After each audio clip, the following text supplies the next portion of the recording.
Une femme âgée se fracture les mains quelques jours avant de réaliser son rêve de jouer du piano en public. Sa belle-fille prétend que c'est un accident, mais les examens médicaux racontent une autre histoire. Le fils visionne les enregistrements des caméras de surveillance et découvre une vérité horrible et cruelle. Les mains meurtries, la mère décide d'affronter la douleur et de jouer non pas avec la technique, mais avec son âme. Si cette histoire vous a plu, n'oubliez pas de vous abonner à notre chaîne et dites-nous de quelle ville vous nous regardez. C'est parti! Le matin se leva avec un éclat particulier sur la ville de Lyon. Le soleil de printemps pénétrait par les fenêtres de la grande maison du 6e arrondissement, illuminant le piano à queue qui occupait le coin le plus noble du salon. Hélène se réveilla tôt, comme elle le faisait toujours à 72 ans, mais ce jour-là, son cœur battait avec une énergie différente. Ses doigts picotaient d'impatience, et elle sourit en se rappelant qu'il ne restait que 3 semaines avant le concert qui allait changer sa vie. Elle se leva du lit lentement, sentant dans ses articulations le poids des années, mais aussi la légèreté de celle qui réalisait enfin un rêve gardé depuis sa jeunesse. Elle enfila le peignoir de soie bleue que son fils Édouard lui avait offert pour son dernier anniversaire et descendit les escaliers avec précaution, en se tenant à la rampe. La maison était silencieuse. Édouard et sa femme Nathalie dormaient encore, tout comme leur fille Isabelle, qui, à 17 ans, passait ses vacances scolaires chez eux. Hélène prépara son petit déjeuner avec calme. De la baguette fraîche et croustillante que l'employé de maison avait laissée dans la corbeille, du beurre de qualité, de la confiture de fraises, maison et un café filtre bien corsé. Elle s'assit à la table de la cuisine et laissa ses pensées vagabonder dans le passé. Combien de fois, au cours de sa vie, avait-elle rêvé de ce moment? Combien de nuits s'était-elle endormie en s'imaginant sur une scène, jouant pour un public attentif, ses doigts glissant sur les touches avec la maîtrise qu'elle avait tant désiré développer. Née dans une famille de commerçants dans les années 50, Hélène avait grandi en écoutant de la musique classique à la radio. Son père, propriétaire d'un magasin de tissus dans le centre-ville, adorait Chopin et Beethoven, et disait toujours que la musique était le langage de l'âme. Hélène était tombée amoureuse du piano à 8 ans, en voyant une jeune fille jouer à l'église du quartier. Vêtue de blanc, elle jouait avec une telle délicatesse qu'elle semblait flotter au-dessus de l'instrument.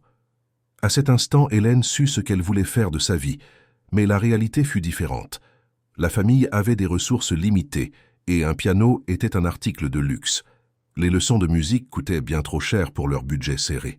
Hélène grandit en nourrissant son rêve en silence, tout en aidant son père au magasin et plus tard en travaillant comme institutrice. Elle se maria à 23 ans avec Robert, un ingénieur sérieux et travailleur, et Édouard arriva peu après. La vie se remplit de responsabilités, de factures à payer, de couches à changer, de devoirs à superviser. Le piano fut remis à plus tard. Toujours à plus tard. Robert était décédé 10 ans plus tôt, victime de complications cardiaques. Édouard, devenu un avocat prospère, avait insisté pour que sa mère vienne vivre avec lui. Hélène accepta, mais à une condition. Elle voulait un piano. Non seulement Édouard accepta, mais il acheta le meilleur instrument qu'il put trouver, un magnifique Steinway qui prit la place d'honneur dans le salon. Les premières années, Hélène se contentait d'observer le piano, avec un respect quasi religieux. Elle jouait quelques notes, ici et là, mais n'osait pas vraiment commencer. Elle se sentait trop vieille, trop incapable, trop en retard, jusqu'à ce qu'il y a 3 ans, lors d'un marché artisanal aux Halles Paul Bocuse, elle rencontre Clarisse, une professeure de piano à la retraite qui donnait des cours pour adultes. Clarisse était une femme vibrante de 65 ans, aux cheveux gris coupés, courts, aux yeux bleus perçants et au sourire contagieux. Elle-même avait commencé à enseigner aux adultes, après avoir réalisé combien de personnes portaient le même rêve inassouvi. Les cours avaient lieu 2 fois par semaine, et Hélène s'y consacra avec une passion qui surprit même sa professeure. Ses doigts, raides au début, gagnèrent en souplesse. Sa posture s'améliora. La lecture des partitions, qui semblait impossible au départ, devint presque naturelle. Et puis l'invitation arriva. Clarisse organisait chaque année un récital pour ses élèves adultes à la salle Molière, un événement prestigieux qui attirait des familles entières et des amateurs de musique classique. Hélène serait l'une des artistes. Elle jouerait Clair de lune de Debussy, une pièce qu'elle avait choisie pour sa beauté mélancolique et la connexion émotionnelle qu'elle ressentait avec chaque note. Terminant son café, Hélène se dirigea vers le salon. Elle s'assit au piano, ajusta sa posture comme Clarisse le lui avait enseigné, et commença à jouer. Les premières notes s'écoulèrent, douces, délicates. Ses doigts dansaient sur les touches avec une confiance croissante. Elle ferma les yeux et se laissa emporter par la musique, sentant chaque accord résonner non seulement dans l'instrument, mais dans sa propre poitrine. Elle ne remarqua pas que Nathalie était descendue et l'observait depuis le seuil du salon. La belle fille avait 38 ans, des cheveux bruns toujours impeccablement coiffés, des ongles faits chaque semaine, des vêtements de marque. Mariée à Édouard depuis 15 ans, elle avait toujours entretenu une relation polie mais distante avec sa belle-mère. Nathalie venait d'une famille traditionnelle de Paris, avait déménagé à Lyon après son mariage et n'avait jamais caché qu'elle considérait la capitale des Gaules moins sophistiquée que sa ville natale. Nathalie croisa les bras et observa Hélène jouer. Il y avait quelque chose dans cette scène qui la dérangeait, profondément. Ces derniers mois, depuis que le concert avait été annoncé, Hélène recevait une attention croissante. Édouard parlait de sa mère avec une fierté visible. Les amis de la famille louaient le courage et le dévouement de la vieille dame. Lors de la dernière réunion de famille, Hélène avait été le centre de l'attention, tout le monde voulant en savoir plus sur ses cours, sa préparation, son choix musical. Et Nathalie ne pouvait s'empêcher de comparer cette attention à l'indifférence que recevait Isabelle. Sa fille étudiait le piano depuis 7 ans, depuis l'âge de 10 ans. Nathalie avait investi des fortunes en cours particuliers, instruments de qualité, partitions importées. Mais Isabelle n'avait jamais montré de talent ou de passion véritable. Elle jouait mécaniquement, sans âme, accomplissant une obligation imposée par sa mère. Et plus Hélène progressait et recevait des éloges, plus Nathalie sentait une pointe de quelque chose qu'elle ne voulait pas nommer, la jalousie. C'était bien de la jalousie, elle devait se l'avouer. Comment était-il possible qu'une femme de 72 ans, partie de zéro il y a seulement 3 ans, reçoive plus de reconnaissance que sa fille, qui étudiait depuis si longtemps? Pourquoi les gens étaient-ils charmés par l'histoire d'Hélène et mentionnaient à peine Isabelle? Nathalie fit demi-tour et remonta les escaliers sans faire de bruit. Elle entra dans la chambre et trouva Édouard en train de s'habiller pour le travail. C'était un homme de 45 ans, grand, les cheveux commençant à grisonner sur les tempes, des yeux bruns doux comme ceux de sa mère. Il aimait Hélène avec la dévotion d'un fils unique et était rayonnant à l'approche du concert. « Bonjour, mon amour », dit Édouard en voyant sa femme. « Maman est déjà au piano? J'ai entendu la musique d'ici. Elle joue de mieux en mieux, tu ne trouves pas ?» Nathalie força un sourire. « Oui, très appliqué. » Édouard perçut quelque chose dans le ton de sa femme, mais préféra ne pas commenter. Ces derniers temps, il sentait que Nathalie était étrange, plus irritable, plus renfermée. Il attribuait cela au stress de son travail dans la boutique de vêtements qu'elle gérait au centre commercial, mais il y avait autre chose qu'il n'arrivait pas à identifier. « Je vais travailler. J'ai une audience importante aujourd'hui, » dit Édouard en embrassant le front de sa femme. « Je ne déjeunerai pas à la maison. Je risque de rentrer tard. » Nathalie hocha la tête et attendit que son mari soit parti. Puis elle s'assit sur le lit et laissa ses pensées fuser. Il fallait qu'elle fasse quelque chose. Elle ne pouvait pas simplement regarder Hélène recevoir toute cette admiration. Ce n'était pas juste. Isabelle méritait d'être reconnue. Elle, Nathalie, méritait d'être vue comme la mère qui avait investi des années dans l'éducation musicale de sa fille. Une idée commença à germer dans son esprit. C'était mal, elle le savait, mais le sentiment d'injustice était trop fort pour être ignoré. Cet après-midi-là, Hélène fut son cours habituel avec Clarisse. La professeure vivait dans une charmante maison du quartier de la Croix-Rousse, avec un piano Yamaha dans un salon rempli de plantes et de lumière naturelle. Les cours là-bas étaient toujours un moment de paix et de croissance pour Hélène. « Vous progressez merveilleusement », dit Clarisse après avoir entendu Hélène jouer la pièce en entier. « Votre interprétation gagne en profondeur émotionnelle. Ce n'est plus seulement de la technique, Hélène. Vous mettez votre âme dans cette musique. » Hélène sentit ses yeux s'embuer. « Merci, Clarisse. Vous n'imaginez pas à quel point cela compte pour moi. J'ai attendu ce moment toute ma vie. » Clarisse prit les mains d'Hélène avec tendresse. « Et vous méritez chaque seconde. Votre concert va émouvoir beaucoup de gens. J'en suis certaine. » Les deux femmes discutèrent encore 1 heure des détails de la performance, de la manière de gérer le track sur scène, de l'importance de respirer et de se connecter à la musique. Quand Hélène partit, elle se sentait renouvelée, pleine de confiance. Mais en rentrant chez elle, elle trouva une ambiance différente. Nathalie était dans le salon organisant des papiers sur la table basse. Isabelle était assise sur le canapé, pianotant sur son téléphone avec une expression ennuyée. Édouard n'était pas encore rentré du bureau. « Hélène, je peux vous parler un instant ?»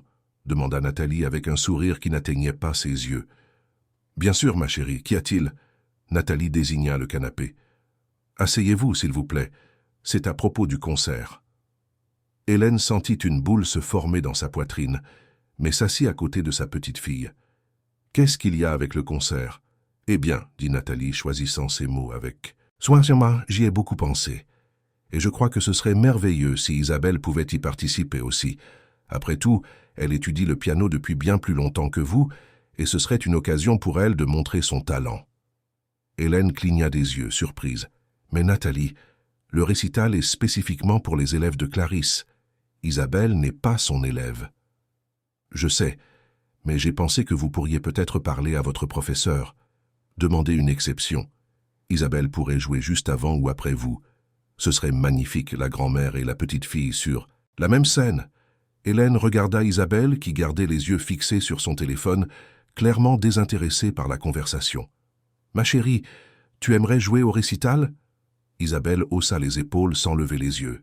« Ça m'est égal. » Nathalie lança un regard irrité à sa fille. « Isabelle, sois polie. Ta grand-mère te pose une question importante. » Isabelle soupira et lâcha enfin son téléphone. « Maman, tu sais que je n'aime pas les concerts. Je suis nerveuse. Je fais des fausses notes. Et sincèrement, je ne vois pas pourquoi je devrais jouer à l'événement. De mamie ?» Nathalie sentit son visage s'empourprer de colère, mais se maîtrisa. « Parce que ce serait une opportunité incroyable pour toi. Parce que tu étudies depuis des années et que tu mérites d'être reconnue. Parce que ça te ferait du bien. » Hélène sentit le malaise grandir. « Nathalie, ma chérie, je comprends votre intention, mais je pense que c'est à Isabelle de décider. Et de plus, le récital est déjà entièrement organisé. Il ne serait pas approprié de demander des changements de dernière minute. » Nathalie se mordit la lèvre. Ses yeux brillèrent d'une émotion qu'Hélène ne sut identifier. « Je vois.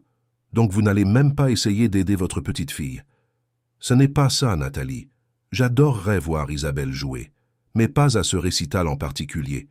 Peut-être à un autre événement, plus tard. »« Bien sûr. Plus tard. Toujours plus tard, » murmura Nathalie en se levant brusquement. « Laissez tomber, Hélène. J'ai compris le message. » Et elle quitta le salon avant qu'Hélène ne puisse répondre. Isabelle leva les yeux au ciel. « Excuse-la, mamie. Maman est un peu bizarre en ce moment.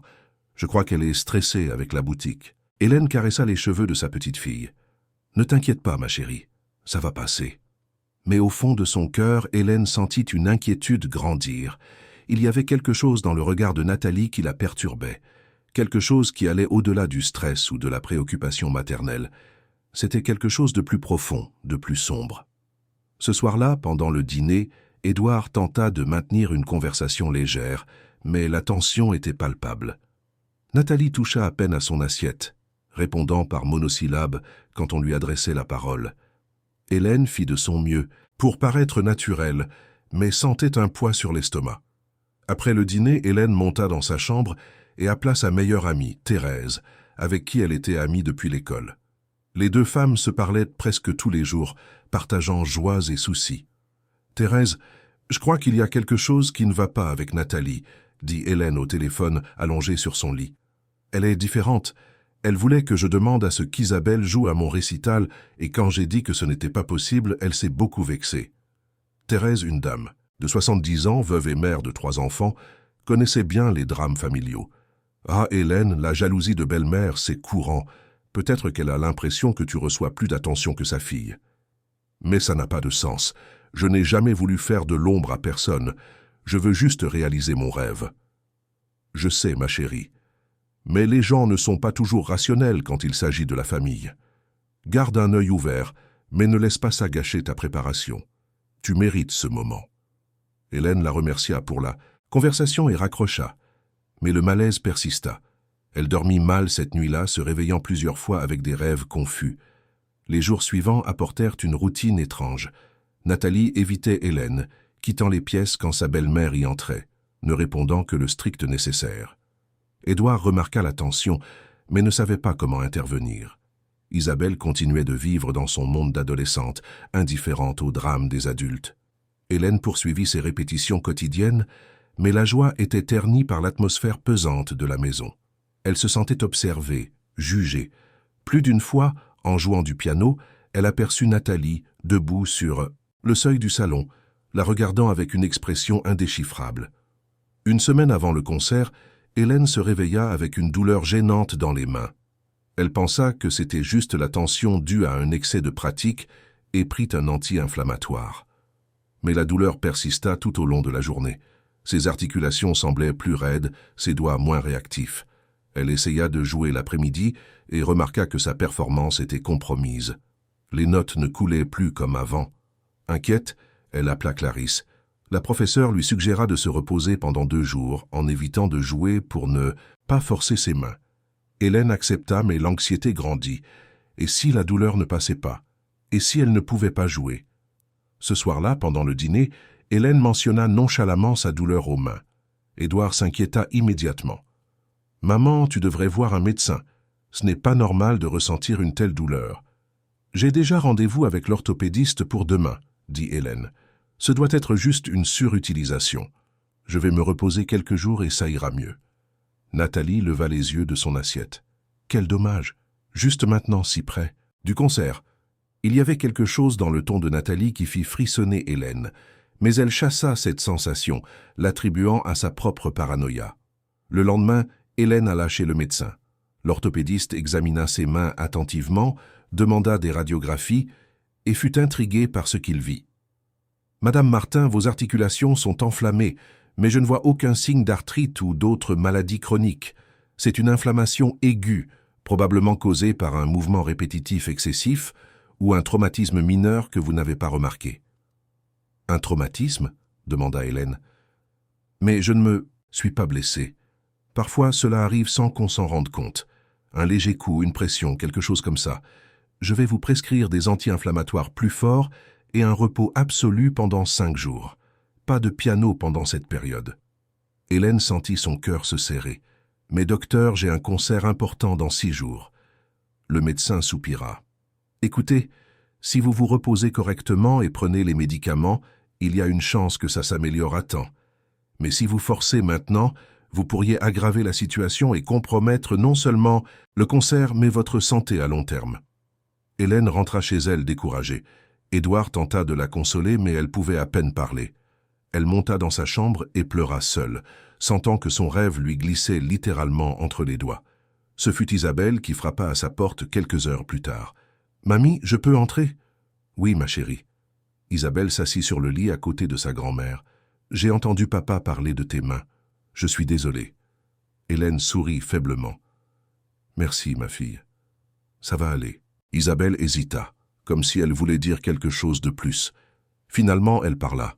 « Mamie, je dois te raconter quelque chose, mais tu ne peux dire à personne que c'est moi qui te l'ai dit, d'accord ?» Hélène se redressa, alerte.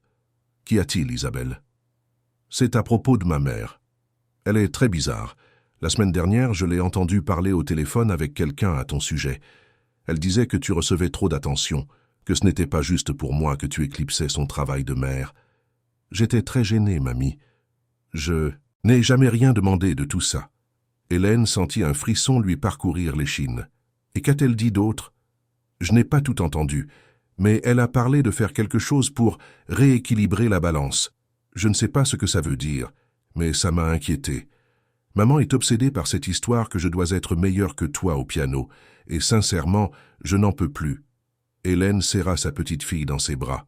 « Ne t'inquiète pas, ma chérie. Ce sont des histoires d'adultes. Ta mère s'inquiète juste pour toi. » Mais intérieurement, Hélène sentait une profonde inquiétude grandir. Nathalie serait-elle capable de faire quelque chose pour saboter son concert? Non, c'était une pensée absurde. Nathalie était sa belle-fille, la mère de sa petite-fille, la femme de son fils. Elle ne ferait pas une chose pareille. Ou le ferait-elle? Les jours suivants furent un mélange de repos forcé et d'anxiété croissante. Hélène prenait ses médicaments religieusement, appliquait des compresses froides sur ses mains, évitait tout mouvement qui pourrait aggraver l'inflammation. Mais le temps passait, et le concert approchait inexorablement. 3 jours avant le récital, Hélène se réveilla en sentant ses mains un peu mieux. La douleur avait diminué, la raideur aussi. Avec précaution, elle descendit au salon et s'assit au piano. Elle joua quelques gammes simples. Ses doigts répondaient au mieux, bien qu'ils ne soient pas encore parfaits. Elle était si concentrée qu'elle ne remarqua pas Nathalie debout sur le seuil, l'observant avec une expression sombre. Quand Hélène remarqua enfin la présence de sa belle-fille, un frisson lui parcourut l'échine. « Vos mains vont mieux », dit Nathalie avec un sourire froid. « Tant mieux. » Hélène força un sourire. « Oui, je pense que je vais pouvoir jouer au... » Récital. Nathalie hocha lentement la tête. « Espérons-le.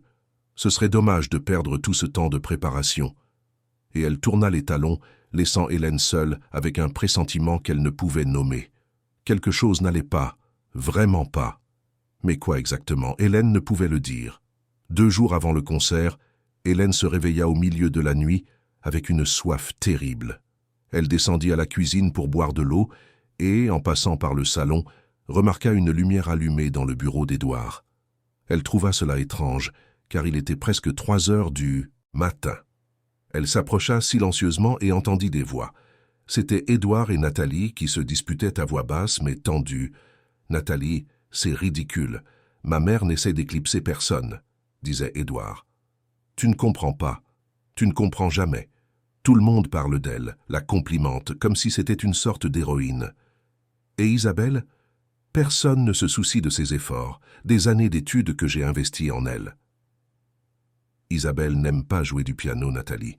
C'est évident pour tout le monde sauf pour toi. Tu projettes tes propres désirs sur notre fille. Pas du tout. Je veux juste qu'elle soit reconnue.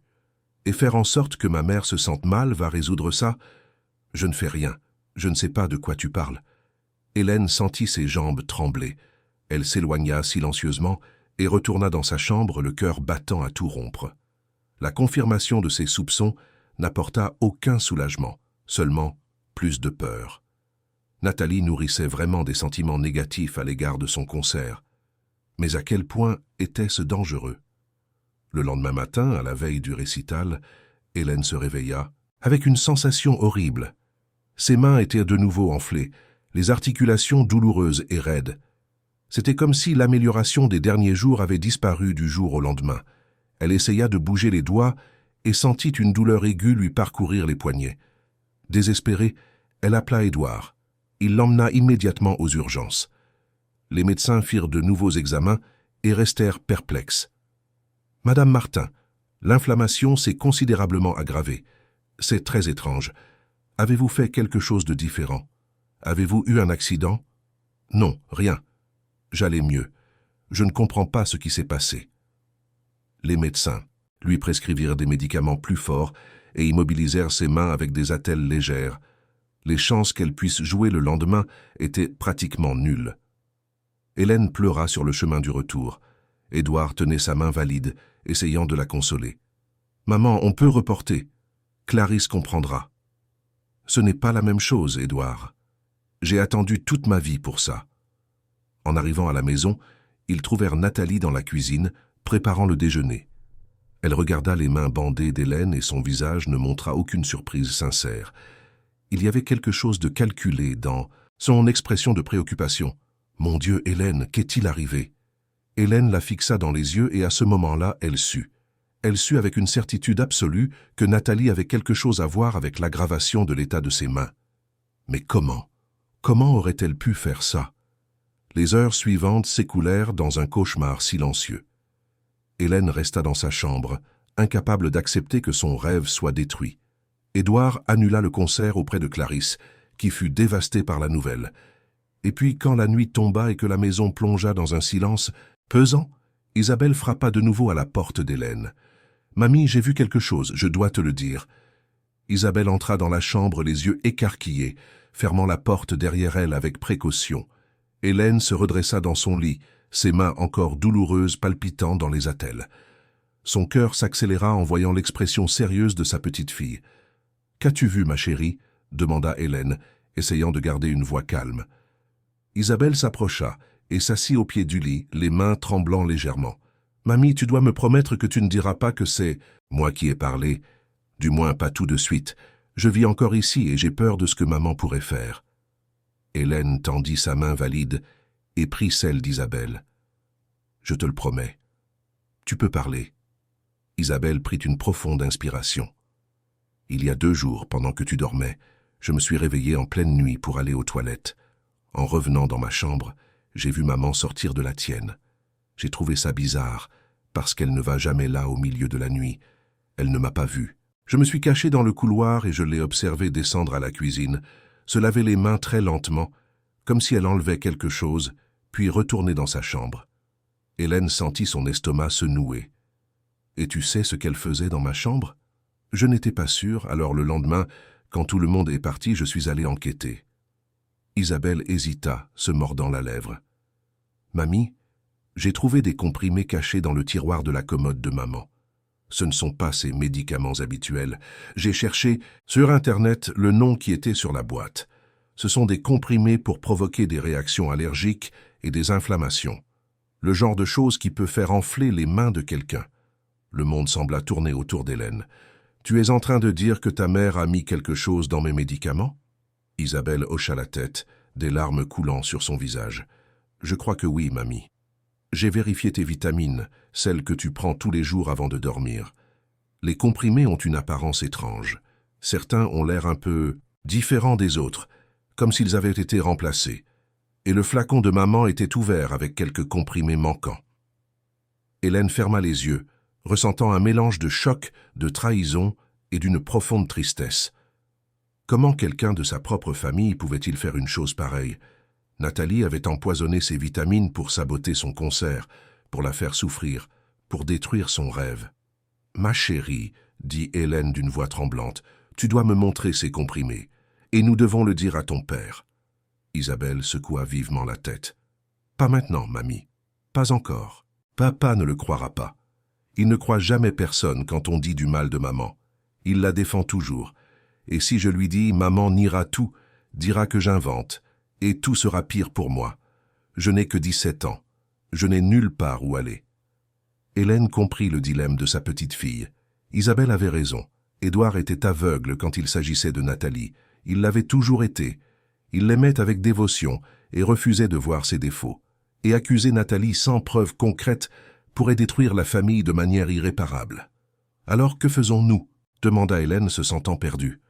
Isabelle essuya ses larmes. « D'abord, tu arrêtes de prendre les vitamines. Immédiatement. Ensuite, on doit rassembler des preuves. Des photos des comprimés, peut-être obtenir un échantillon pour analyse. Et puis, quand on aura tout, on le dira à papa. Là, il ne pourra plus nier. » Hélène acquiesça lentement. « Tu es très courageuse, Isabelle, et très intelligente. » Isabelle serra sa grand-mère dans ses bras avec précaution, évitant ses mains blessées. « Je t'aime, mamie, et je déteste te voir souffrir comme ça. Maman a tort, vraiment tort. » Cette nuit-là, Hélène ne prit pas ses vitamines. Elle rangea le flacon dans le tiroir de sa table de chevet et essaya de dormir, mais le sommeil ne vint pas. Son esprit tournait en rond, digérant la révélation d'Isabelle, essayant de comprendre comment elle en était arrivée là.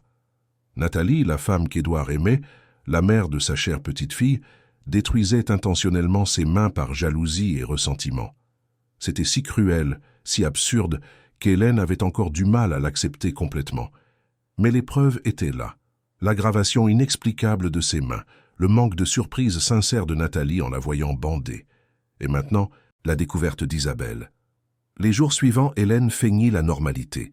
Elle continua de ranger les vitamines sans les prendre et remarqua une amélioration progressive de ses mains. L'inflammation commença à diminuer, la douleur à céder, la mobilité à revenir peu à peu. C'était une confirmation douloureuse. Nathalie l'empoisonnait vraiment. Isabelle, avec l'astuce de sa génération, photographia les comprimés suspects du flacon de Nathalie avec son téléphone. Elle réussit même à en prendre quelques-uns et à les conserver dans un petit sachet en plastique, les cachant au fond de son sac d'école. Les 2 femmes, grand-mère et petite-fille, devinrent des alliées secrètes dans une enquête silencieuse. Édouard restait étranger à tout cela. Il travaillait de longues heures au bureau, rentrait fatigué, dînait en famille et allait se coucher. Le week-end, il essayait de remonter le moral d'Hélène, l'emmenant déjeuner au restaurant, parlant de la possibilité de reporter le concert de quelques mois. Hélène souriait et acquiesçait, mais intérieurement, elle planifiait ses prochains mouvements. Clarisse, la professeure de piano, rendit visite à Hélène une semaine après l'annulation du concert. Les deux femmes se serrèrent longuement dans les bras, et Clarisse ne cacha pas sa tristesse. « Hélène, ma chérie, j'ai été anéantie quand Édouard m'a appelé, mais l'important c'est votre santé. Nous reporterons au prochain récital, dans 3 mois. Vous aurez le temps de vous rétablir complètement. » Hélène la remercia, mais ne mentionna pas ses soupçons sur Nathalie. Ce n'était pas encore le moment. Elle avait besoin de plus de preuves, d'un plan solide. Ce fut Thérèse, son amie de plusieurs décennies, qui l'aida finalement à organiser ses idées. Hélène lui rendit visite par un après-midi ensoleillé, emportant avec elle les photos qu'Isabelle avait prises. Les deux femmes s'assirent dans le jardin de Thérèse, buvant du thé glacé au citron. « Mon Dieu, Hélène, c'est très grave, » dit Thérèse après avoir entendu toute l'histoire. « Tu dois le dire à Édouard, et peut-être même à la police. » « Je sais, Thérèse, mais Édouard ne me croira pas sans preuves concrètes, et je ne veux pas détruire son mariage. Malgré tout, Nathalie est la mère d'Isabelle, sa femme. Ça va dévaster toute la famille. » Thérèse prit fermement les mains d'Hélène. « Ma chérie, elle a essayé de te détruire. Elle t'a empoisonné par jalousie. Ce n'est pas une petite chose. C'est très grave. Tu ne peux pas laisser passer ça. »« Je ne le laisserai pas, » promit Hélène, « mais je dois le faire de la bonne manière, pour le bien de tous. » Les semaines suivantes apportèrent une routine étrange. Hélène poursuivit sa rééducation, ses mains s'améliorant de jour en jour maintenant qu'elle n'était plus empoisonnée. Elle reprit les cours avec Clarisse, jouant avec précaution, reconstruisant sa confiance. Le récital avait été reporté à 2 mois, et elle était déterminée à être prête. Nathalie, remarquant l'amélioration d'Hélène, était visiblement contrariée. Plus d'une fois, Hélène l'a surpris en train d'observer ses mains avec une expression de frustration à peine dissimulée. Mais Nathalie ne savait pas que son plan avait été découvert. Elle continuait sa routine normalement, travaillant à la boutique, s'occupant de la maison, interagissant avec la famille. Ce fut lors d'un déjeuner dominical, avec toute la famille réunie, que la première fissure apparut. Édouard commenta nonchalamment l'amélioration d'Hélène, louant son dévouement à la kinésithérapie. « Ta mère est incroyable, n'est-ce pas, Nathalie ? En quelques semaines, elle a déjà récupéré presque toute sa mobilité. Les médecins sont impressionnés. » Nathalie força un sourire. « En effet, très impressionnant. » Isabelle, assise à côté de sa grand-mère, échangea un regard significatif avec Hélène. La tension était palpable, du moins pour ceux qui savaient ce qui se passait sous la surface. Après le déjeuner, alors qu'Hélène aidait à débarrasser les assiettes, Nathalie s'approcha d'elle dans la cuisine. Elles se retrouvèrent seules un instant. « Vos vitamines fonctionnent bien ?» demanda Nathalie avec un sourire qui n'atteignait pas ses yeux. Hélène sentit un frisson lui parcourir l'échine, mais garda son sang-froid. « En fait, j'ai arrêté de les prendre. Je pensais qu'elles pouvaient me faire du mal. » Le sourire de Nathalie vacilla. « Arrêter ? Pourquoi ? » ?»« Juste une intuition. Et il semble que j'avais raison puisque je vais beaucoup mieux depuis que j'ai arrêté. » Nathalie pâlit une seconde, mais se reprit rapidement. « Eh bien, l'important est que vous alliez mieux. » Hélène soutint le regard de sa belle-fille. « Oui, Nathalie, l'important est que je vais mieux. Malgré tout. » Le sous-entendu de la phrase ne passa pas inaperçu. Nathalie ouvrit la bouche comme pour dire quelque chose, mais Édouard entra dans la cuisine à ce moment-là, brisant la tension. « Maman, Nathalie, vous avez besoin d'aide ?» Les deux femmes répondirent non simultanément, et le moment passa. Mais quelque chose avait changé. Nathalie savait qu'Hélène se méfiait, et Hélène savait que Nathalie le savait. Ce soir-là, Hélène et Isabelle discutèrent longuement. « Nous devons agir vite, » dit Hélène. « Elle sait que j'ai découvert. Je ne sais pas ce qu'elle pourrait faire maintenant. » Isabelle acquiesça. « Mamie, je pense qu'on devrait le dire à papa demain. Rassembler toutes les preuves et lui dire « On ne peut plus attendre. » Hélène hocha la tête, le cœur lourd. « Tu as raison. Il est temps de révéler la vérité. » Mais le destin avait d'autres plans. Le lendemain matin, quand Hélène descendit pour le petit déjeuner, elle trouva Édouard assis à la table de la cuisine avec une expression dévastée. Nathalie était à ses côtés, pleurant abondamment. « Que s'est-il passé ?» demanda Hélène, alarmée. Édouard leva ses yeux rougis. « Maman, assieds-toi, je dois te dire quelque chose. » Hélène s'assit, le cœur battant la chamade. Édouard prit ses mains avec précaution, évitant les zones encore sensibles. « Nathalie m'a avoué quelque chose de très difficile hier soir. Elle traverse une grave crise émotionnelle. Elle souffre de dépression et d'anxiété depuis des mois, mais ne voulait inquiéter personne. Et hier, dans un moment de faiblesse, elle a tenté de faire quelque chose de terrible. » Hélène sentit son sang se glacer. « Quoi ?» ?»« Elle a essayé de se faire du mal, maman. Elle était si désespérée par ses propres sentiments d'inadéquation qu'elle a failli prendre trop de médicaments. J'ai pu l'arrêter à temps, mais elle est très mal. Nous allons l'emmener suivre un traitement psychiatrique. Elle a besoin d'une aide professionnelle. » Hélène regarda Nathalie qui cachait son visage dans ses mains en sanglotant. Et elle comprit ce qui se passait. Nathalie prenait les devants. Elle créait un récit où elle était la victime, la personne fragile qui avait besoin de compassion. Si Hélène l'accusait maintenant, elle paraîtrait cruelle, insensible. C'était génial, d'une manière perverse. Nathalie s'assurait que toute accusation contre elle serait interprétée comme une attaque contre une personne mentalement fragilisée. « Édouard, » dit Hélène avec précaution, « je comprends que Nathalie traverse des difficultés, mais il y a des choses que je dois te dire sur ce qui m'est arrivé. » Édouard secoua la tête. « Maman, s'il te plaît, pas maintenant. Nathalie est très fragile.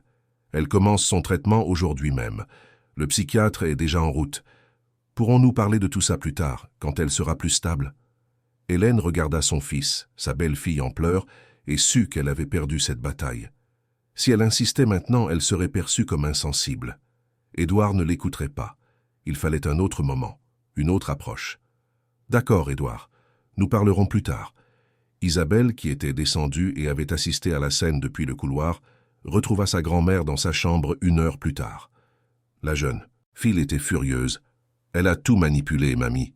Elle s'est fait passer pour la victime pour que personne ne nous croie. » Hélène serra sa petite fille dans ses bras. « Je sais, ma chérie, mais nous n'avons pas encore perdu. Il faut juste être plus intelligente. » Les semaines suivantes, la maison se transforma en un décor bizarre. Nathalie commença un traitement psychiatrique intensif avec des séances de thérapie 3 fois par semaine et une quantité inquiétante de médicaments. Elle se déplaçait dans la maison comme une ombre, parlant peu, pleurant fréquemment, s'en tenant au rôle de la personne brisée qui avait besoin de soins. Édouard était dévasté par la situation de sa femme et se consacrait entièrement à la soutenir. Hélène et Isabelle, de leur côté, gardèrent leurs preuves, attendant le bon moment pour agir. Ce fut Thérèse qui suggéra la solution. « Hélène, tu as besoin d'un avocat. Pas pour porter plainte tout de suite, mais pour te conseiller. Quelqu'un qui comprend ce genre d'affaires et qui peut te dire exactement quoi faire. » Hélène suivit ce conseil et chercha discrètement un avocat spécialisé en droit de la famille et en droit pénal. Maître Marc Dubois était un homme de 50 ans, expérimenté et compatissant. Il écouta toute l'histoire, examina les preuves et fit une analyse sobre. « Madame Martin, ce que vous avez, ce sont des indices solides, mais pas des preuves concluantes. Les photos des comprimés ne prouvent pas qu'ils ont été utilisés contre vous. Il nous faut quelque chose de plus définitif. Ma suggestion est de prélever un échantillon de vos médicaments originaux et de faire une analyse en laboratoire. Si nous trouvons des substances étrangères, nous aurons une preuve irréfutable. » Hélène accepta immédiatement. Elle avait encore le flacon de vitamines qu'elle avait cessé de prendre. L'avocat envoya les gélules à un laboratoire spécialisé et ils attendirent les résultats. Pendant ce temps, Hélène poursuivait sa préparation pour le récital reporté. Ses mains étaient presque complètement rétablies et elle jouait avec une intensité émotionnelle renouvelée. Chaque note était une affirmation de résistance, un refus d'être détruite. Clarisse remarquait le changement. « Hélène, votre musique est différente, plus profonde, plus intense. Que s'est-il passé ?» Hélène sourit tristement. « La vie s'est passée, Clarisse, et elle m'a appris que nous sommes plus forts que nous ne l'imaginons. » 3 semaines avant le récital, les résultats du laboratoire arrivèrent. Maître Dubois appela Hélène, sa voix grave au téléphone. « Madame Martin, les résultats sont concluants. Vos vitamines contenaient des substances allergènes et anti-inflammatoires à des doses qui provoqueraient exactement les symptômes que vous avez présentés. C'est un empoisonnement délibéré. Nous avons suffisamment de preuves pour une plainte pénale. » Hélène sentit ses jambes trembler. « C'est le moment alors. »« C'est le moment, » confirma l'avocat. « Je vais préparer toute la documentation. Vous devez décider. Voulez-vous déposer une plainte officielle à la police ou préférez-vous d'abord confronter votre famille ?» Hélène pensa à Édouard, à quel point il serait anéanti. Elle pensa à Isabelle, qui vivait encore dans cette maison et dépendait de ses parents. Elle pensa à Nathalie, qui avait tout manipulé avec tant d'habileté. « Je veux d'abord confronter ma famille. Édouard mérite de connaître la vérité avant que cela ne devienne une affaire de police. Mais je veux que vous soyez présent, maître Dubois, pour garantir que tout se fasse correctement. » L'avocat accepta et ils fixèrent une réunion pour la fin de la semaine. Hélène informa Édouard qu'elle devait parler de quelque chose de très important et demanda que toute la famille soit présente. Édouard, toujours concentré sur le traitement de Nathalie, accepta à contre-cœur. Le jour venu, Hélène s'assit dans le salon avec maître Dubois à ses côtés. Édouard et Nathalie étaient sur le canapé en face. Isabelle se tenait debout à côté de sa grand-mère en signe de soutien silencieux. Édouard regarda tout le monde avec confusion. « Maman, qu'est-ce que c'est? Pourquoi as-tu fait venir un avocat ?» Hélène prit une profonde inspiration et commença. « Édouard, ce que je vais te dire va être très difficile à entendre, mais tu dois savoir la vérité sur ce qui est vraiment arrivé à mes mains. » Et puis, d'une voix ferme mais émue, Hélène raconta tout. L'aggravation inexplicable de ses mains, la découverte d'Isabelle sur les comprimés dans le tiroir de Nathalie, l'analyse en laboratoire qui prouvait l'empoisonnement, les photos, les témoignages, toutes les preuves accumulées au fil des semaines. Édouard devint blême, regardant de sa mère à sa femme avec incrédulité. « Ce n'est pas possible. Nathalie, dis-moi que ce n'est pas vrai. » Nathalie était immobile, le visage sans expression. Pendant de longues secondes, elle ne dit rien. Puis, lentement, quelque chose changea dans ses yeux. Le masque de fragilité tomba, révélant un fond froid et calculateur. « Et si c'était vrai ?» dit Nathalie d'une voix qu'Hélène n'avait jamais entendue auparavant. « Et si je l'ai vraiment fait ? Tu vas faire quoi, Édouard ?» Édouard se leva du canapé, tremblant. « Comment peux-tu demander ça ? Comment peux-tu admettre quelque chose d'aussi monstrueux et agir comme si de rien n'était ?» Nathalie se leva aussi, le corps tendu. « Parce que j'en avais marre. Marre de voir ta mère recevoir toute l'attention. Marre d'entendre des éloges sur elle pendant que ma fille était ignorée. Marre d'être la belle-fille invisible pendant que la belle-mère parfaite brillait. » Le silence qui suivit fut absolu. Isabelle se mit à pleurer silencieusement. Maître Dubois prenait des notes. Édouard semblait avoir perdu la capacité de parler. Hélène, des larmes coulant sur son visage, dit doucement « Nathalie, je n'ai jamais voulu faire de l'ombre à personne. Je voulais juste réaliser mon rêve. » Nathalie rit, un son amer et sans humour. « Ton rêve? Toujours ton rêve. Et les rêves des autres? Et ce que je voulais pour ma fille? Personne ne s'en soucie. » Édouard retrouva enfin sa voix. « Tu as empoisonné ma mère. Tu aurais pu la tuer. Et tu parles comme si c'était elle la coupable. » Nathalie se tourna vers son mari. « Je n'allais pas la tuer. Je voulais juste qu'elle ne puisse pas jouer. Je voulais juste gâcher ce concert ridicule. C'est ce qu'elle méritait. » Édouard recula, comme s'il avait reçu une gifle. « Je ne te connais pas. Je pensais te connaître, mais non. » Maître Dubois intervint enfin. « Madame Martin, vous venez d'avouer un crime grave, un empoisonnement avec préméditation. Vous avez le droit à un avocat avant de poursuivre cette conversation. » Nathalie regarda l'avocat avec mépris. « Je n'ai pas besoin d'avocat. Tout le monde ici sait ce que j'ai fait, et sait pourquoi. Je ne regrette rien. » Isabelle sanglota plus fort. « Maman, s'il te plaît, arrête. » Mais Nathalie avait dépassé le point de non-retour. Des années de ressentiment, de jalousie et de frustration jaillissaient en un torrent incontrôlable. Elle n'était pas la victime fragile qu'elle avait mise en scène.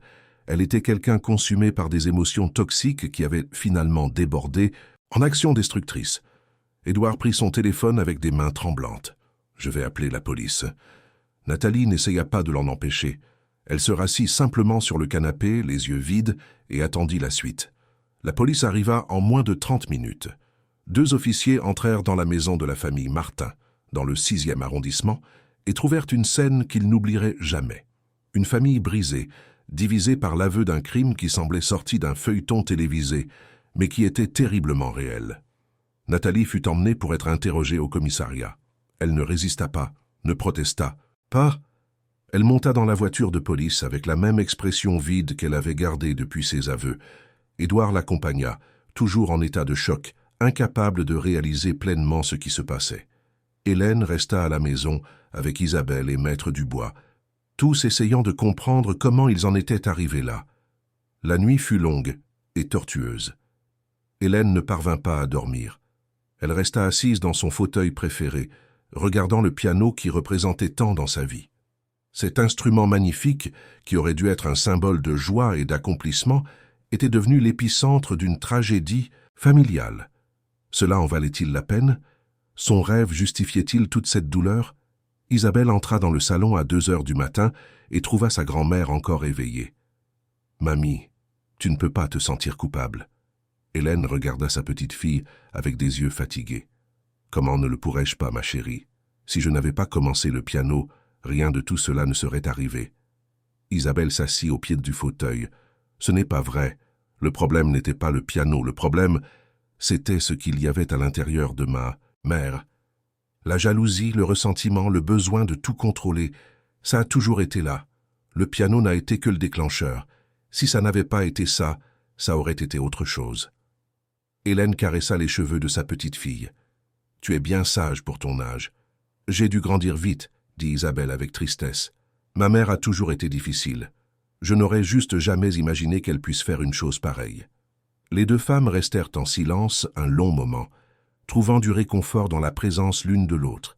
Elles étaient les survivantes d'une tempête qui n'était pas encore complètement passée. Édouard rentra à l'aube, le visage marqué par la fatigue et la douleur émotionnelle. Nathalie avait été formellement accusée d'empoisonnement avec préméditation et était en garde à vue en attendant son audience de comparution. Son avocat, un professionnel engagé en urgence par la famille de Nathalie, tentait de plaider pour une libération provisoire en se basant sur son traitement psychiatrique, mais le parquet s'y opposait. Édouard s'assit à la table du petit déjeuner sans pouvoir manger.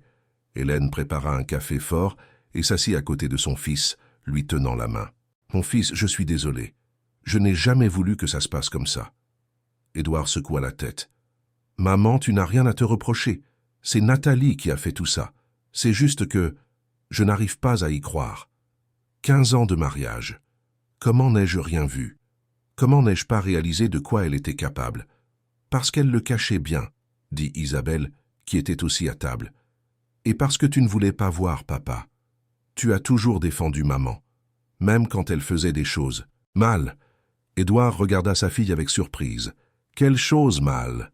Isabelle soupira. « Papa, maman a toujours été contrôlante avec moi. Elle m'a toujours forcé à faire des choses que je ne voulais pas.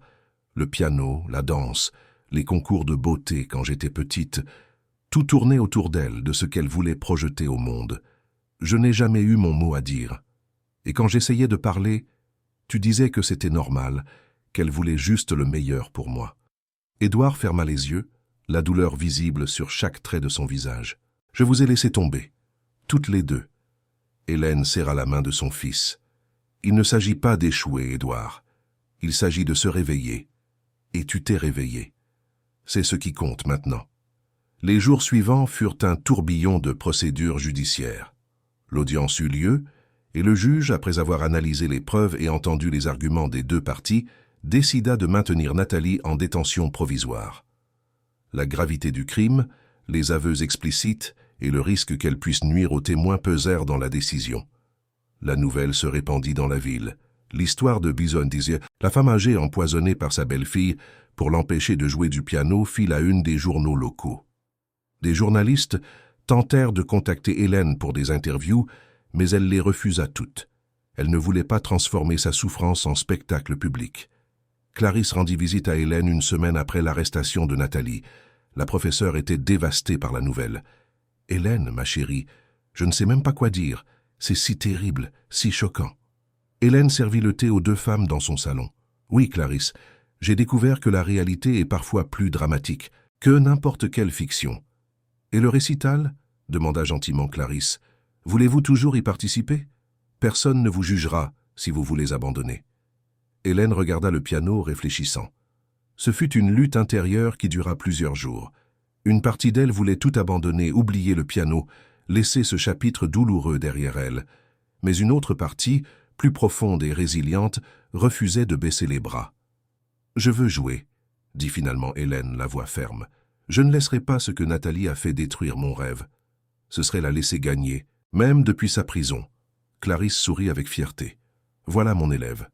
Alors, au travail. Vous avez 3 semaines pour être prête. » Hélène reprit les répétitions avec une détermination renouvelée. Ses mains, maintenant libérées de l'empoisonnement, répondaient de mieux en mieux. La musique devint sa thérapie, son refuge, sa façon de digérer tout ce qui s'était passé. Chaque note de Clair de lune portait non seulement une beauté mélancolique, mais aussi la douleur, le dépassement, la résistance. Pendant ce temps, le procès contre Nathalie avançait. Son avocat tentait de construire une défense basée sur un trouble émotionnel et une dépression, mais les preuves étaient accablantes. Les comprimés trouvés, l'analyse en laboratoire des vitamines d'Hélène, les aveux enregistrés en présence de l'avocat de la famille. Nathalie avait scellé son propre destin. Édouard était déchiré. Il aimait sa femme, ou du moins celle qu'il pensait qu'elle était. Mais il ne pouvait ni ignorer ni pardonner ce qu'elle avait fait. Il entama une procédure de divorce et demanda la garde exclusive d'Isabelle, ce que l'adolescente soutenait pleinement. Isabelle, de son côté, suivait une thérapie intensive, digérant des années de manipulation maternelle et le traumatisme de découvrir de quoi sa mère était capable. La thérapeute, une femme expérimentée nommée Dr Fournier, aidait la jeune fille à comprendre qu'elle n'était pas responsable des actions de Nathalie, qu'elle pouvait aimer sa mère tout en reconnaissant ses graves erreurs. Lors d'une des séances de thérapie familiale conjointe qu'Édouard et Isabelle suivaient, le sujet du piano fut abordé. « Isabelle, tu joues encore ?» demanda la thérapeute. L'adolescente secoua la tête. « J'ai arrêté. Je n'y arrive plus. Chaque fois que je vois le piano, je me souviens de l'obsession de ma mère, de la façon dont elle me forçait. »« Et si tu essayais de donner un nouveau sens au piano ?» suggéra le docteur Fournier. « Et si, au lieu d'être le symbole de la pression que ta mère exerçait sur toi, il devenait le symbole de ton propre choix? Tu pourrais décider de jouer quand tu veux, comme tu veux, sans attente. Ou tu pourrais décider de ne plus jouer du tout et ce serait tout aussi valable. » Isabelle réfléchit à ces mots. « Peut-être un jour, mais pas maintenant. » Édouard soutint sa fille. « Tu n'as plus à faire quoi que ce soit que tu ne fasses pas, Isa, plus jamais. » 2 semaines avant le récital, Hélène reçut une visite inattendue. C'était Marc, le frère cadet de Nathalie, venu de Paris spécialement pour lui parler. Marc était un homme de 35 ans, médecin, marié et père de 2 enfants. Contrairement à sa sœur, il était équilibré et compatissant. « Madame Martin, je sais que je n'ai aucun droit de vous demander quoi que ce soit, mais puis-je vous parler quelques minutes ?» Hélène, d'abord hésitante, accepta. Ils s'assirent sur la terrasse de la maison, avec vue sur le jardin bien entretenu. « Je veux m'excuser au nom de ma famille, » commença Marc. « Ce que ma sœur a fait est impardonnable. Mes parents sont anéantis. Nous le sommes tous. Nathalie a toujours eu des problèmes, elle a toujours été compétitive et peu sûre d'elle. Mais nous n'aurions jamais imaginé qu'elle en arriverait là. » Hélène écouta en silence, laissant le jeune homme parler. « Je lui ai rendu visite en prison hier, » continua Marc. « Elle est différente. Je crois qu'elle commence enfin à comprendre la gravité de ses actes. Je ne vous demande pas de lui pardonner, je voulais juste que vous sachiez qu'elle ne nous représente pas tous, et que s'il y a quoi que ce soit que nous puissions faire pour atténuer la souffrance qu'elle a causée, s'il vous plaît, dites-le nous. » Hélène sentit une vague d'émotion. « Marc, j'apprécie vos paroles, et je ne vous blâme pas ni votre famille. Chacun est responsable de ses propres actes. Nathalie a fait des choix, et maintenant, elle doit en assumer les conséquences. »« Vous allez jouer au récital ?»« Oui, » répondit Hélène avec conviction. « Je jouerai pour le rêve que j'ai toujours eu. Je jouerai pour la petite fille de 8 ans qui est tombée amoureuse du piano. Et je jouerai pour prouver que personne ne peut nous enlever ce qui compte vraiment, à moins que nous ne le permettions. » Marc sourit avec respect. « Vous êtes une femme incroyable. Isabelle a de la chance de vous avoir comme grand-mère. » Après le départ de Marc, Hélène sentit quelque chose changer en elle. La colère et le ressentiment qu'elle portait commencèrent à se transformer en quelque chose de différent. Ce n'était pas du pardon, pas encore, mais c'était la compréhension que Nathalie était une personne profondément perturbée, que ses actions venaient d'un lieu de douleur et d'inadéquation. Les dernières répétitions furent intenses. Clarisse travaillait avec Hélène non seulement sur la technique, mais aussi sur la présence scénique, la connexion émotionnelle avec la musique. Vous ne jouez pas seulement des notes, Hélène, vous racontez votre histoire, l'histoire d'une femme qui a attendu toute sa vie ce moment et qui n'a rien laissé le détruire. Hélène s'entraînait des heures par jour, parfois accompagnée par Isabelle qui s'asseyait simplement dans le salon et écoutait. La musique créait un pont entre elles, un espace de guérison partagée. Édouard trouva également du réconfort dans les mélodies qui émanaient du salon.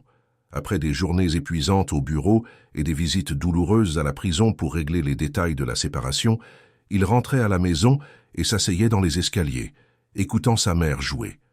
La musique lui rappelait que la beauté pouvait encore exister, même au milieu de la destruction. Une semaine avant le récital, Thérèse organisa un petit dîner chez Hélène avec quelques vieilles amies.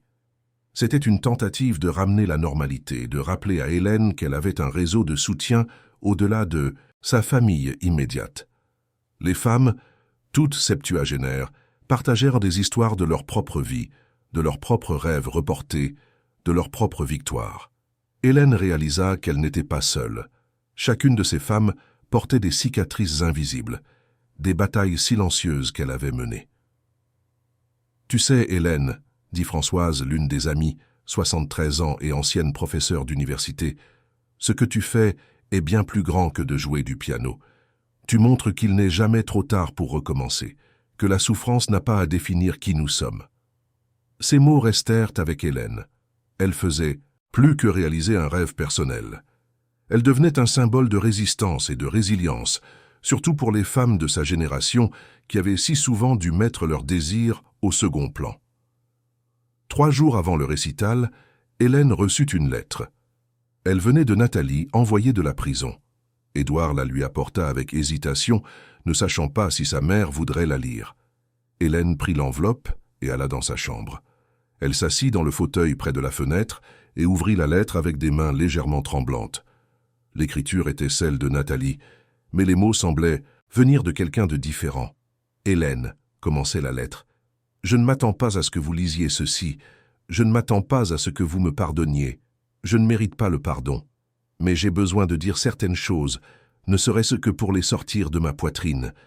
Je vous jalousais, pas seulement pour le piano, mais pour tout, pour la façon dont Édouard vous aime inconditionnellement, pour la relation naturelle et facile que vous avez avec Isabelle, pour la paix que vous semblez avoir avec vous-même. Je n'ai jamais eu ça. Je me suis toujours sentie inadéquate, ayant toujours besoin de prouver quelque chose. Mes parents étaient exigeants, jamais satisfaits de ce que je faisais. J'ai porté ça dans ma vie d'adulte, essayant désespérément d'être parfaite, de tout faire bien. Quand vous avez commencé à jouer du piano et que vous receviez tous ces éloges, quelque chose en moi s'est brisé. Ce n'était pas juste. J'avais investi des années dans Isabelle, essayant de faire d'elle tout ce que je n'avais pas réussi à être. Et puis vous arrivez, vous partez de zéro, et vous recevez une reconnaissance que je n'ai jamais eue. La jalousie m'a consumé. Je sais que cela ne justifie rien. Rien ne justifie ce que j'ai fait. Vous empoisonner était cruel, calculé, impardonnable. J'ai essayé de détruire votre rêve parce que je ne pouvais pas gérer ma propre frustration. Et en faisant cela, j'ai détruit ma propre vie, mon mariage, ma relation avec ma fille. Maintenant, assise dans cette cellule, j'ai tout le temps de réfléchir. Et je réalise que le problème n'a jamais été vous, c'était toujours moi. Mon insécurité, mon besoin maladif de validation, mon incapacité à ressentir un bonheur sincère pour les réussites des autres. Je ne demande pas pardon. Je voulais juste que vous sachiez que je reconnais mes erreurs, et je voulais que vous jouiez au récital. Jouez pour vous, pour votre rêve, pour la petite fille qui a toujours voulu faire de la musique. Jouez et soyez heureuse, vous le méritez. La lettre se terminait sans signature formelle, juste les initiales NM. Hélène plia la lettre et la rangea dans le tiroir. Elle ne savait pas ce qu'elle ressentait à propos de ces mots. Une partie d'elle voyait la lettre comme une tentative de manipulation, pour gagner de la sympathie. Une autre partie reconnaissait qu'il y avait peut-être un regret sincère. Mais quelle que soit la vérité, Hélène savait que sa guérison ne dépendait pas de Nathalie. Elle dépendait d'elle-même. La veille du récital, Hélène dormit à peine.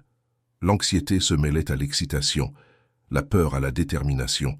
Elle se leva avant l'aube et alla au salon. Elle s'assit au piano et joua Clair de lune une dernière fois avant la représentation officielle. Les notes s'écoulèrent, douces, mélancoliques, chargées de toutes les émotions qu'elle avait vécues ces derniers mois.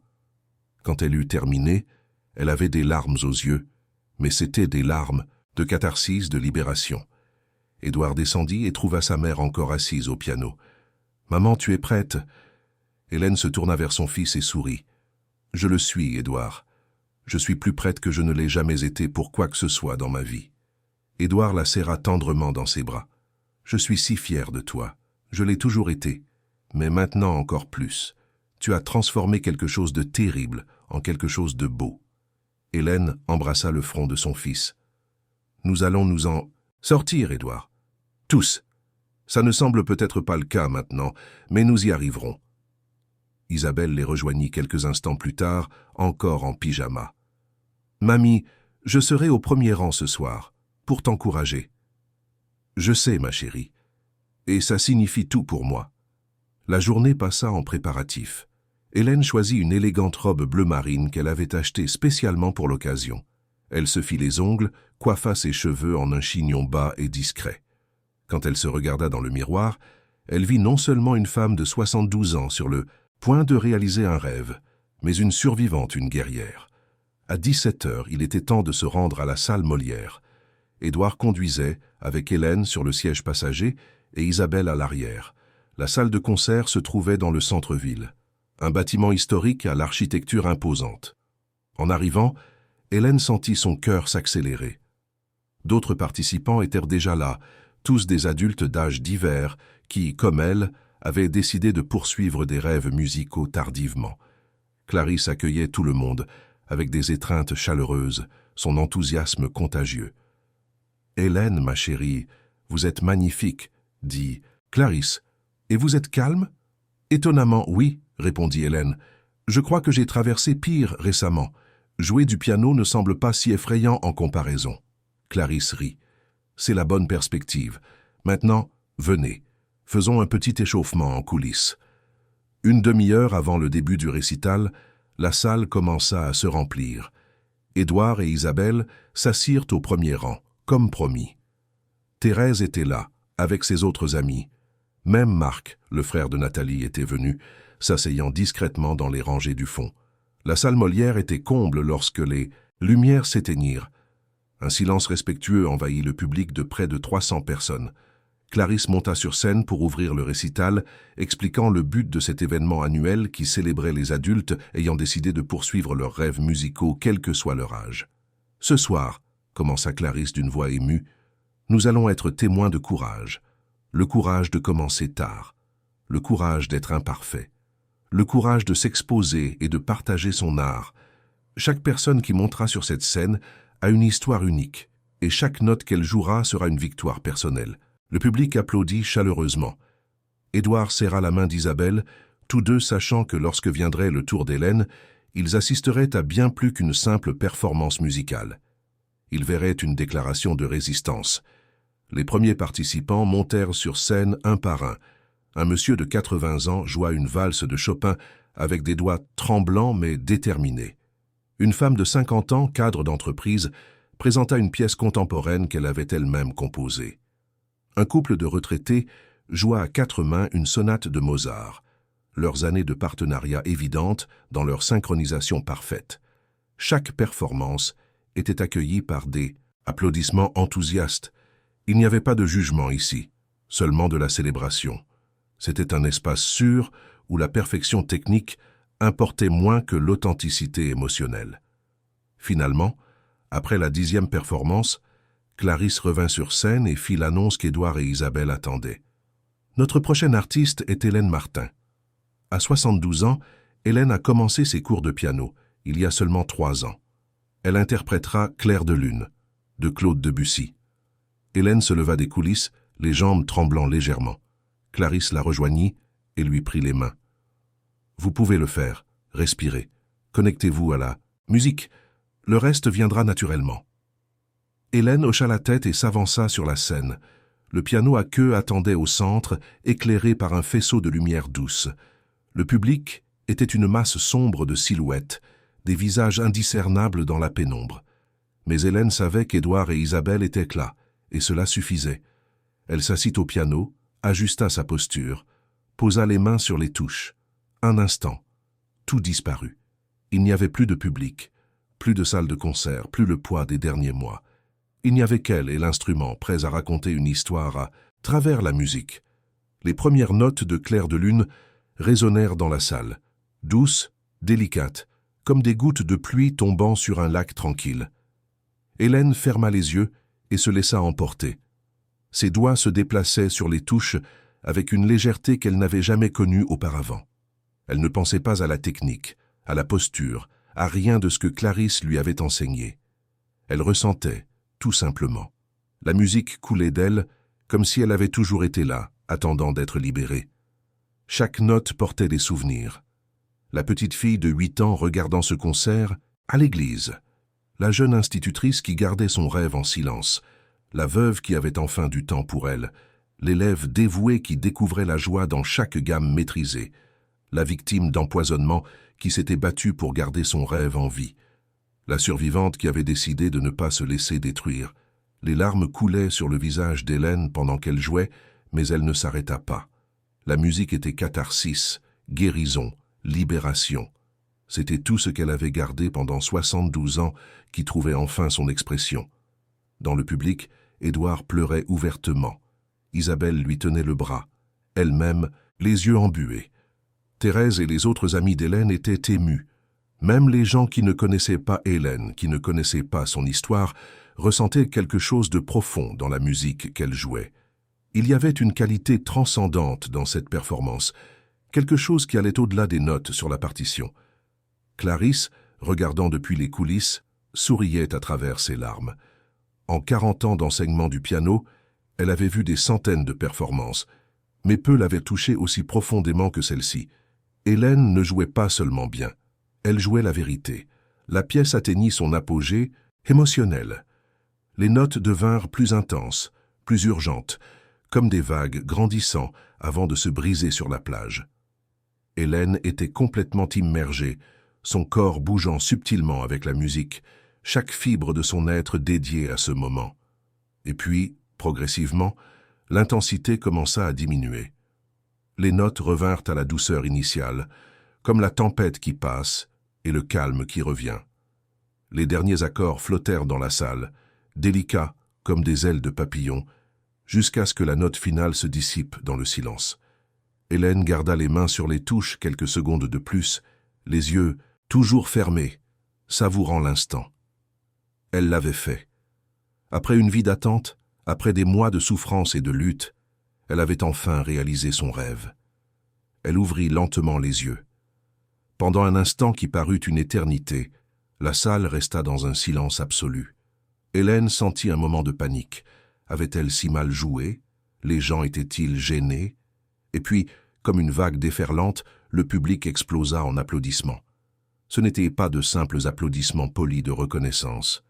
C'était une ovation debout, tonitruante, émue. Les gens criaient « bravo », sifflaient, tapaient des pieds. La salle entière était debout, célébrant non seulement une performance musicale, mais une histoire de dépassement et de courage. Hélène se leva du piano, les jambes flageolantes. Elle fit une révérence tremblante, les larmes coulant maintenant librement. Elle regarda le premier rang et vit Édouard et Isabelle applaudir avec ferveur, leurs visages rayonnant de fierté et d'amour. Clarisse monta sur scène et serra longuement Hélène dans ses bras. Le public continuait d'applaudir. Quand les applaudissements commencèrent enfin à diminuer, Clarisse prit le micro.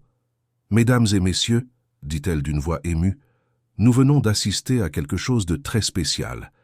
Hélène n'a pas seulement joué du piano ce soir. Elle nous a montré ce que signifie ne jamais abandonner un rêve. Elle nous a rappelé que nous sommes plus forts que nous ne l'imaginons, que les obstacles, aussi grands soient-ils, n'ont pas à nous définir. Hélène, merci de partager votre musique et votre âme avec nous. Le public applaudit de nouveau.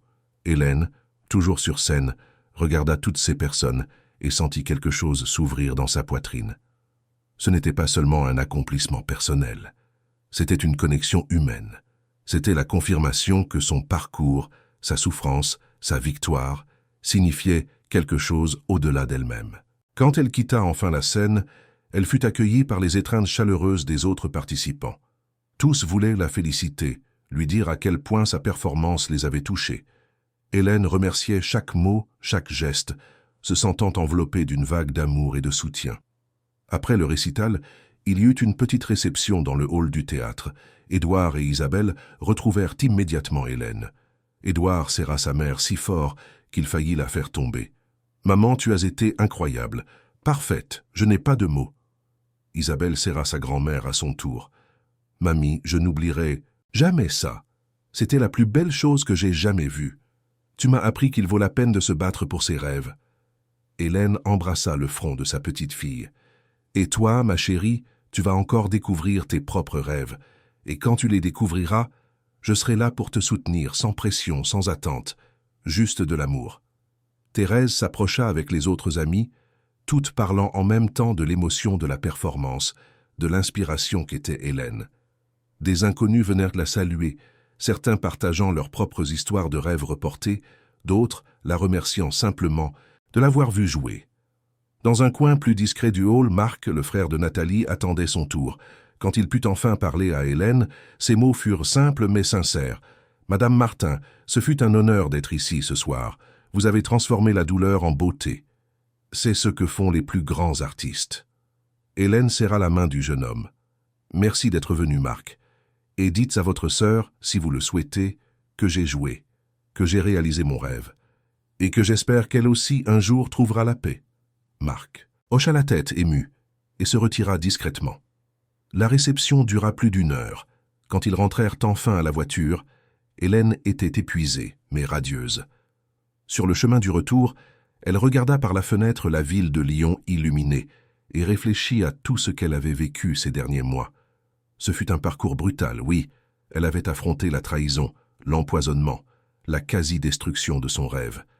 Mais elle avait aussi découvert des forces qu'elle ne se connaissait pas. Elle avait approfondi sa relation avec son fils et sa petite-fille. Elle était devenue un symbole de résistance, non seulement pour elle-même, mais pour tous ceux qui la connaissaient. Les jours suivant le récital, Hélène reçut des dizaines de messages de personnes qui étaient présentes ou qui avaient entendu parler de la performance. Certains venaient de connaissances, d'autres de parfaits inconnus. Tous partageaient comment son histoire les avait inspirés à poursuivre leurs propres rêves oubliés. Un message en particulier toucha profondément Hélène. Il venait d'une femme de 60 ans qui écrivait « Madame Martin, j'ai assisté à votre concert. Depuis 30 ans, je garde une guitare dans un placard, rêvant d'apprendre à en jouer. Je n'ai jamais eu le courage de commencer.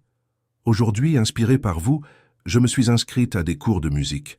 Merci de m'avoir montré qu'il n'est jamais trop tard. » Hélène répondit à chaque message avec affection, consciente que son parcours était devenu plus grand qu'elle-même. Le procès contre Nathalie suivit son cours. 3 mois après le récital, le jugement eut lieu. Le jury entendit toutes les preuves, les témoignages, les arguments des 2 parties. La défense tenta de plaider une altération du discernement due à un trouble mental, mais les experts conclurent que Nathalie savait exactement ce qu'elle faisait lorsqu'elle avait empoisonné sa belle-mère. Hélène fut appelée à témoigner. Elle s'assit à la barre des témoins et répondit à toutes les questions avec honnêteté et dignité. Quand le procureur lui demanda comment l'empoisonnement l'avait affectée, elle dit « Il a failli détruire mon rêve. Il a failli m'enlever la joie de faire de la musique. Mais j'ai appris que nous ne sommes pas définis par ce qui nous arrive, mais par la façon dont nous y répondons.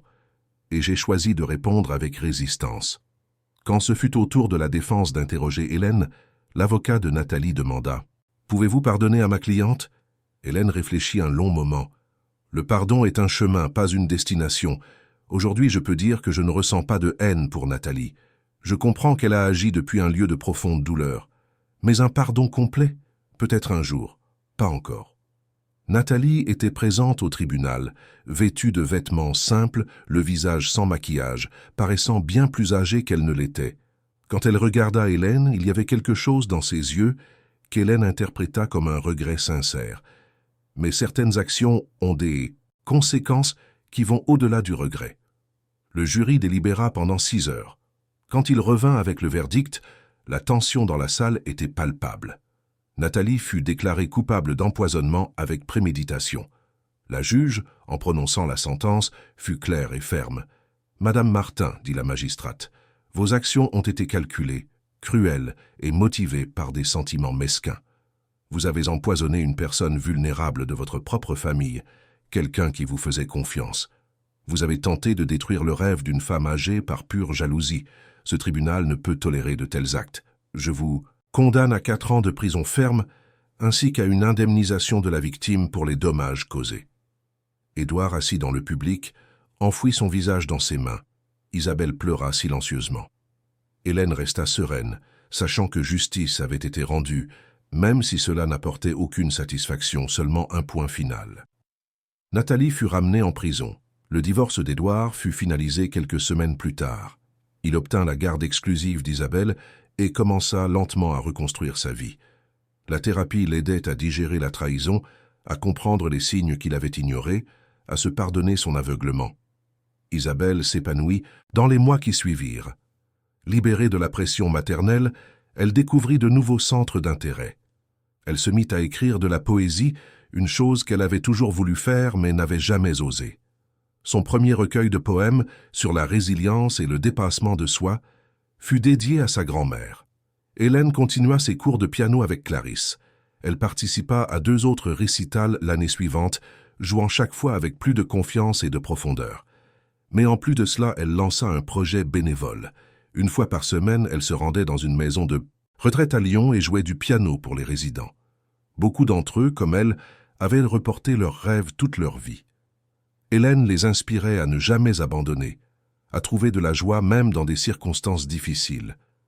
1 an après le récital qui avait changé sa vie, Hélène était assise dans son salon, jouant nonchalamment quand Isabelle entra avec une nouvelle.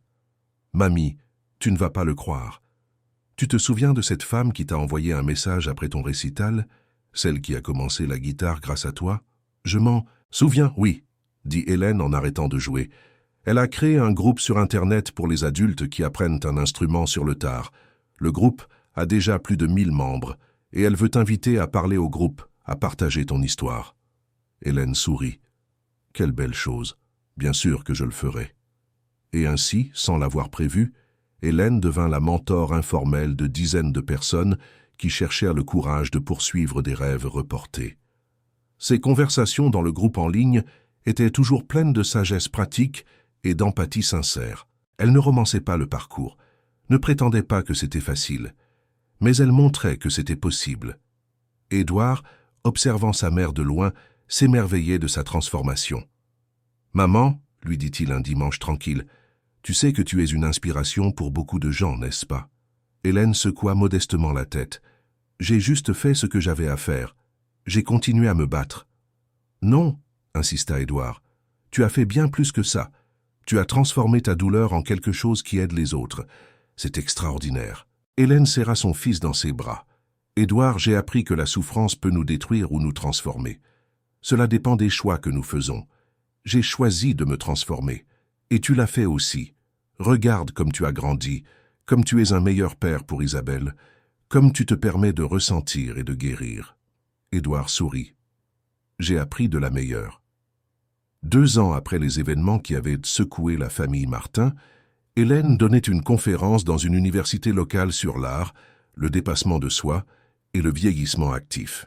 La salle était bondée de personnes de tous âges. À la fin, une jeune femme d'une 20aine d'années leva la main. « Madame Martin, si vous pouviez remonter le temps, auriez-vous commencé le piano plus tôt ?» Hélène réfléchit un instant. « C'est tentant de dire oui, de penser à toutes les années que j'aurais pu consacrer à la musique.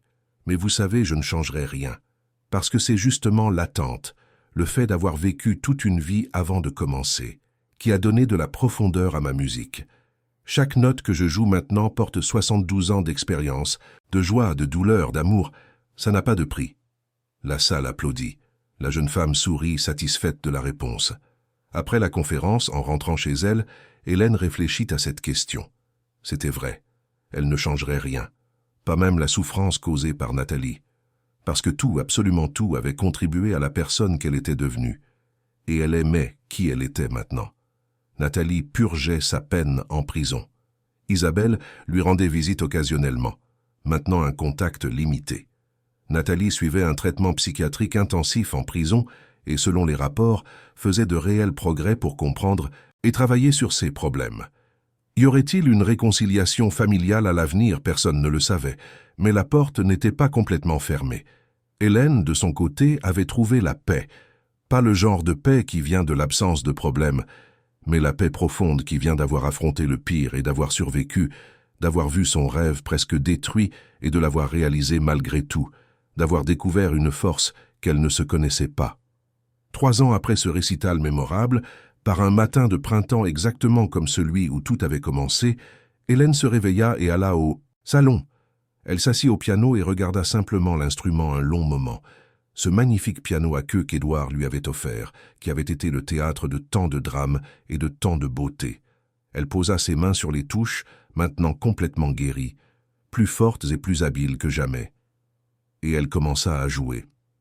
Pas Clair de lune, cette fois, mais une nouvelle pièce que Clarisse lui avait enseignée. Les notes emplirent la maison, réveillant doucement Édouard et Isabelle. De l'étage, ils entendirent la musique et sourire. Ce son était désormais la bande originale de leur matin. Le son de la résilience, du dépassement, de l'amour qui persiste malgré tout. Isabelle descendit et s'assit sur le canapé, observant sa grand-mère jouer. « Mamie, » demanda-t-elle, quand Hélène eut terminé la pièce. « Es-tu heureuse ?» Hélène se tourna vers sa petite fille, son visage illuminé par la lumière du matin qui entrait par les fenêtres. « Je le suis, ma chérie. Sincèrement heureuse. Pas parce que tout est parfait, mais parce que j'ai appris que le bonheur ne vient pas de circonstances parfaites. Il vient de l'intérieur, de notre capacité à trouver la beauté même au milieu, des difficultés à continuer de rêver même quand tout semble perdu. » Isabelle serra sa grand-mère dans ses bras. « Quand je serai grande, je veux être comme toi. » Hélène rit doucement. « Non, ma fille, tu seras meilleure. Tu seras toi-même avec ta propre histoire, tes propres rêves, ta propre force. Et je serai là pour te voir briller. » Et ainsi, dans cette maison de Lyon, dans le 6e arrondissement, la vie continua.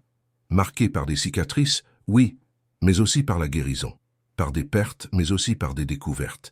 Par la souffrance, mais aussi par une joie profonde. Hélène continua de jouer du piano, de donner des conférences, d'inspirer les gens. Édouard reconstruisit sa vie, apprenant à faire confiance à nouveau, à aimer de manière plus consciente. Isabelle s'épanouit dans son adolescence, puis dans sa vie d'adulte, portant toujours les leçons de résilience qu'elle avait apprises de sa grand-mère. Et le piano, cet instrument magnifique qui fut le catalyseur de tant de douleurs et de tant de beauté, continua de résonner dans la maison. Chaque note, un rappel que nous sommes capables de bien plus que nous ne l'imaginons. Chaque accord, une célébration de la force humaine. Chaque mélodie, une preuve que les rêves, aussi tardifs soient-ils, valent toujours la peine d'être poursuivis. Parce qu'au final, nous ne sommes pas définis par ce qui nous arrive. Nous sommes définis par la façon dont nous choisissons de répondre. Et Hélène Martin, cette femme de 72 ans qui a failli voir son rêve détruit, a choisi de répondre avec la musique, avec le courage, avec le refus absolu de se laisser briser. Et ce choix a fait toute la différence. Fin de l'histoire. Chers auditeurs, nous espérons que l'histoire d'Hélène a touché votre cœur. Si vous avez été ému par le parcours de dépassement de cette femme incroyable, laissez un j'aime, abonnez-vous à la chaîne et dites-nous dans les commentaires ce qui vous a le plus marqué dans cette histoire. Chaque jour, nous vous proposons des récits intenses comme celui-ci, qui révèlent le côté le plus profond de l'âme humaine et nous rappellent que nous sommes plus forts que nous ne l'imaginons. On vous attend pour le prochain épisode.